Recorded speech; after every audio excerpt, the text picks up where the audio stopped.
حضور کے مالک تھے، جامع الصفات تھے، جامع الکمالات تھے، اللہ اکبر، گلدستہ نور تھے، گلدستہ رحمت تھے، خیر و برکت کا مجموعہ تھے، کمالات کا مرکہ تھے۔ کائنات میں کسی نے ایسا وجود نہیں دیکھا جو رب نے محمد عربی کا بنایا۔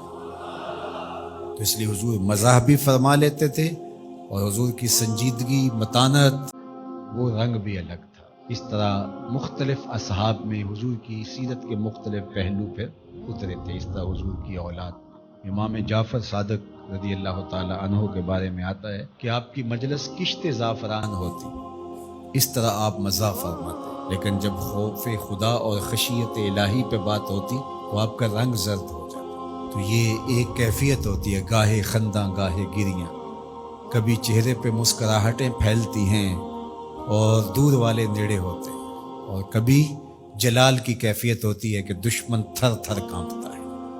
اللہ اکبر۔ تو یہ رنگ ہیں، یہ جمال کے مختلف زاویے ہیں، اور اللہ نے اپنے محبوب کو عطا فرمائے ہیں۔ اور مختلف رنگوں سے سجا ہوا جہاں اگر آپ نے دیکھنا ہے تو مدینے کی گلی میں آ جائیں۔